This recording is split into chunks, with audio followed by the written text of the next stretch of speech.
Hello there, everybody. This is Alex from Hardcoin Guides, bringing you my guide for Ninja Gaiden Sigma on Master Ninja difficulty. Today we're doing Chapter 3 entitled Skies of Vengeance. So, this will be also another relatively difficult chapter, but only difficult because of the boss, mainly. And I want to start off by saying something real fast. Try to at least make sure, if you're going to play like I'm playing, make sure you have all the elixirs, like the devil elixirs, that you can get your hands on. So that way, because I'm going to be casting Nimpo like maybe 4 times total, I think, on him, maybe 5. So just fair warning, that's kind of how I do it. Tiger Fang and Dragon Claw can be located in this chapter, and there is somebody that I did watch before that did use that trick. I'll try to go find it on YouTube again and post it down in the description so you can check out that way to take out the boss. But primarily, that's the thing that's going to give you the most gripe. We do have new enemy types now. We have basically baton-wielding, I think they both technically wield batons, to be fair. But one has a shield. So we have like a new archetype. The white suit takes about 2 flying swallows to take down. He's pretty weak. And then the black shield suit is roughly a little bit harder to take down. But as you can see, once you break his guard, and if you're having trouble breaking his guard, you can always do what I'm doing right there, where I'm doing like an uppercut move, or even like a charged, well, UT of course also typically works. No surprise, but and a possible wall slam. However, he might end up blocking that. But flying swallow, I want to say, does break guard, and if you're quick enough, you can go straight into an uppercut move right after, or even like a UT or something on those lines. There is a third variant. It's like more of like a teal, sort of, kind of like dark bluish variant that I want to say uses grenade launchers. It's been a bit since I've done this, or I'm pretty sure I said that in this video, right? It's been a while since I've done commentary. Because this is about my 3rd recording of this right now. 4th, actually, I think. 3rd today, or 2nd today. I'm getting it all mixed up. It all blends together when you keep doing the same thing for so long. It really all just blends rather quickly. But luckily enough, these enemies are not too bad to fight. Whether they have shields or not, it doesn't matter. Because, once again, like I said, you could just guard break. I got lucky right there with the UT charge, because that guy was just, unfortunately, behind the fence. I wanted to kind of play it off like, yeah, I knew what I was doing. I know what I'm doing. I'm using the fence to my advantage. But that's not really the case. I didn't really expect that to happen. I'll just say that. That wasn't necessarily in the cards at the time. Yeah, Elixirs of Devil Way, that's what it was. I don't know how I forgot about that. I've played Ninja Gaiden for I don't know how long, and I've already forgot the names of these damn things. I guess it just goes to show I haven't played for a while. Now, speaking of not played for a while, I whipped out God Hand again recently, and it's like, yesterday, I'm like, damn, I'm too tired to play this. I was wanting to try out a KMS run, just out of curiosity. And possibly in other news that might come up later, I may end up doing a Doom. Like Doom 2016, Eternal, and even possibly even Dark Ages Nightmare run on this channel at some point. So, because I did finally beat those. Well, I beat Dark Ages like a while ago on Nightmare, but I finally, after all these years, beat Nightmare for 2016 and Eternal. So, I did that on a live stream. Check out. You can check it on my main channel, TurdMonkey1497. You can find description below. Stuff like that. The usual places. So, that little cargo area, or the bunk area, might... It seems easy, like, when I'm doing it, but it actually can be kind of frustrating, because they shoot you as soon as they see you once you're in there. So you kind of want to close the gap as quickly as you possibly can. There should only be, just in here, just the... Was that the map we picked up? I wasn't looking. And then the Golden Scarab. I thought about doing like an edited version of this where I'll keep track of all the Golden Scarabs that we have, or how many I have at the time. But honestly, that's just a lot more work for something that doesn't really need to happen. Besides, I'm basically doing this guide again as like a sort of pseudo redo of the original guide, because there were things that were just I wouldn't say necessarily incorrect, but not the best that they could have been. So these guys, the ones with the grenade launchers, takes about looks like it's like 4 flying swallows to kill. And I usually typically use flying swallow as a sort of way to kind of tell how strong an enemy is. Like, for example, the white suit takes about 2 flying swallows to kill, whereas, like, as you've seen with him, it took about 4. And I want to say shield might take maybe 3, maybe even 4. But that's just usually my indicator of, like, how strong an enemy is depending on how much flying swallow they take. And right there was just me basically showing off. I'm just doing flying swallow stuff. There's nothing really insane. If you're having trouble doing that or getting, like, flying swallow to land properly, or just, you know, whatever may be the case, jumping on the wall and doing a slam could also potentially help in this room, because there are, luckily, thankfully, walls located all around. And, of course, this thing that I'm doing right now where I'm basically guard breaking and then coming back, and I want to say it's like light, heavy, and usually the heavy will guard break, but at the same time, it will let me launch in the air, and then I can just hit triangle to do a slam to kind of put them on the ground, and then I can just hit triangle while they're on the ground to do that nice little stab. So if anybody hasn't played Ninja Gaiden yet, and you're curious about how you do that, then that's basically how that works. If an enemy is on the ground, like laying on the ground, you press the heavy button. You'll just do a nice little quick stab. Sometimes you kind of have to move forward in order for it to connect again, but it's kind of slightly finicky, but also not at the same time. I don't know. It's Ninja Gaiden 1. People that are used to it, you know what I'm talking about. By the way, you can buy counter. I believe either I don't have it yet or I do get it. I'm pretty sure I get this chapter, but when you get the chance to buy counter techniques, I would suggest doing that.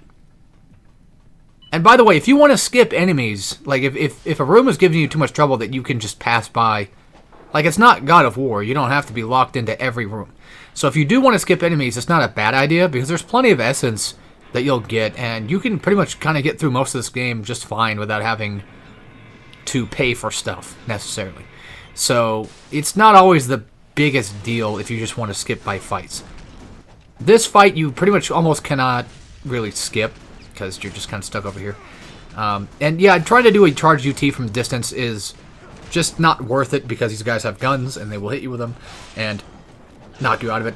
If you're wondering, how did I explode that barrel without taking damage? I think it just has something to do with flying swallow, if it connects to somebody. Because I think if you flying swallow into a barrel, or if you just attack a barrel, it will explode on you.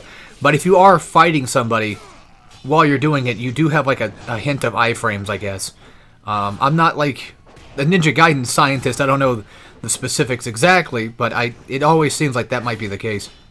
So as you can see right here, all I'm doing is just the same thing I've pretty much just been doing, focusing on taking out, you know, the weaker fodder enemies real quick, and getting rid of, potentially, if a grenade launcher shows up, getting rid of them first too.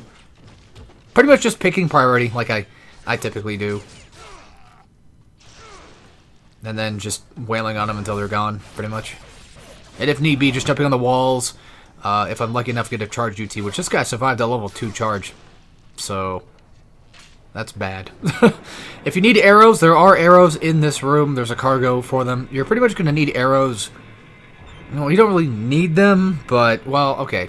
I think you pretty much would need them in order to get across, because these guys are going to kill you. They'll knock you off the rope when you're climbing across. So it might be best. I used to think there was a scarab in here, but I don't think there is. Oh, yeah, these guys. We are playing Sigma. You can jump and shoot. If you're playing, like, Black, or even, like, Vanilla, you pretty much kind of have to sort of aim in, I believe, so. I'll have to check. Oh, that right there, that's just how I grab Essence. You can just, like, you can hold charge for, like, a split second, and let it go, and then the Essence, because, like, the Essence is going to try to flow into you, and you can just let go, and then you can get the Essence that way. Again, it's not necessary right now. I mean, we're still early game. There is going to be a grind point. There's plenty of grind points later on in the future that you can get access to. So, technically speaking, you should be fine if you end up, you know, missing out on viable essence. Because to be fair, it's not like you need it that bad. You don't really need upgrades that bad that quick, so you should be fine. Real quick, I do want to say that you should be very careful here because it's really easy to fall off. So if you're doing uppercut stuff or even, God forbid, flying swallow, which I would highly recommend you don't do, then there's a high chance that you could end up screwing yourself over and then get yourself killed there. I didn't know these were going to be exploding bats, so I wasn't prepared for that. But hey, now you guys know, because I'm pretty sure that's not randomized. Once again, I'm not a absolute Ninja Gaiden professional, even though somebody might think that from watching how I talk about these videos or whatever. I don't want to give off that sense of like, yeah, I know everything. It's just, I know what I know, and there's plenty of other YouTube channels out there that know even way more stuff than I do, and I could always recommend, you know, watching them. If this side gets a little dangerous, especially with the rocket right here, just go back to the front door and have this guy chase you back over there.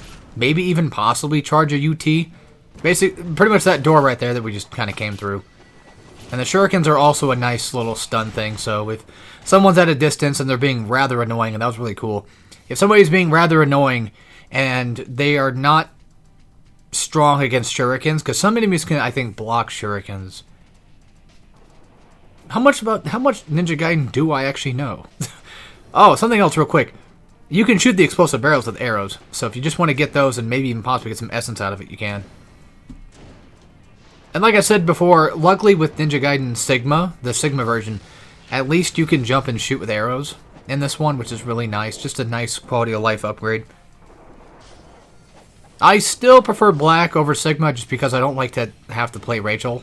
But there are nice things that Ryu can finally do that he could do in, you know, future games that they brought over into Sigma, which is nice. Mainly just that. Mainly just jumping and shooting, so. Pulling the classic Mega Man. Down here should be the shop. I want to say yes. And that's pretty much about it down here. I think I upgrade Dragon Sword, because every chance I get to upgrade the Dragon Sword, I'm just going to take it.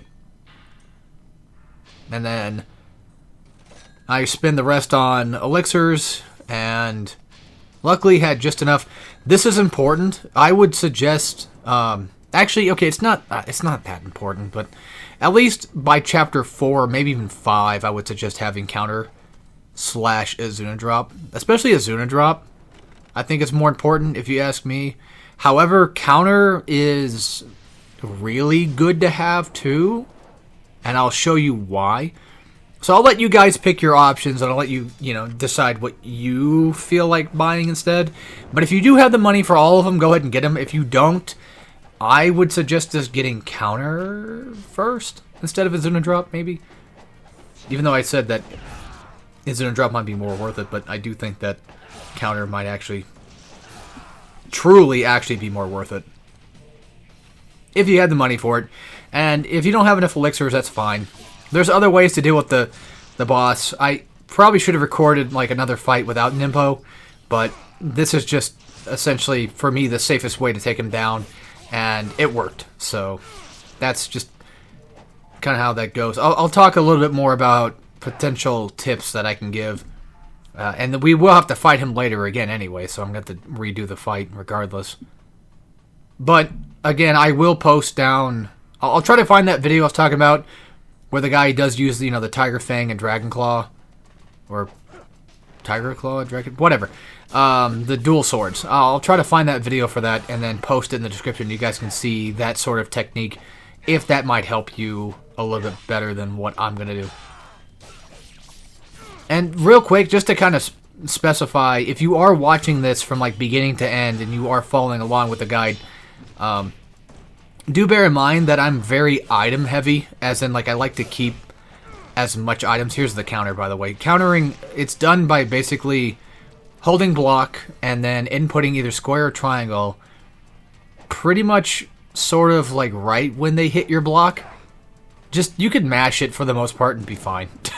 It's actually really lenient in comparison to other games. I mean, God of War has a pretty lenient system too, but this one's definitely one of those, like, okay, like once you get it and you get the feel of it, it's like, okay, basically just wait to get attacked and then just hit it and you're fine. It's no biggie. And that's pretty much why counter, it's hard to explain exactly why counter is so good, But it is. And it will be almost damn near necessary when we get to like the later chapters when we're fighting those enemies that have like the big giant swords that also have like a 2-phase thing going on. So, because I use counter on them all the time. That's my preferred way of taking them down. And also, off topic, I did have this recording done for, I don't know, weeks now, give or take. I've been really just not in the mood to record stuff, but hey, I got it done, so commentary-wise, this is the last recording for gameplay I have currently. We will be. I'm sure I can beat it. I mean, I don't know why I couldn't. All right, so for the boss fight, what I do is I just run up and I get close to him, not because I want to get grabbed, but because I want to make sure that my priority when I cast Nimpo is on him, and I hold the stick in the direction that he's at. And then, as you can see, I just keep casting Nimpo, all of it I can. I know it's kind of like, wow, of course, no surprise, goes without saying, but try to have at least a decent amount of health, like, you know, elixirs if you can. This is the part of the thing I'm talking about, like, with item managing. It's like, I like to have as much as I can have. For this part, when he's shooting, just get as far away as you possibly can, and then, you know, just keep roll dodging. And then the idea, essentially, what I'm trying to do now is I'm trying to do, like, a few attacks, and then when he goes for that swing around 360 attack, I'll block, roll behind him, and then do, like, an uppercut. And then he'll probably... The thing is, it's RNG, practically, whether or not he goes for a grab. It's almost RNG. It feels like it. Either way, you know, avoiding the grab is difficult, and it's something you kind of have to expect, but my typical way of playing is I try to trigger him into doing the 360 smack me move. That's why I need to get behind him. But anyway, that'll be it for this. I'll see you guys in Chapter 4 when we continue on to do that, and then go find that video and all that fun stuff. So anyway, that's it, and as always, take care, everybody.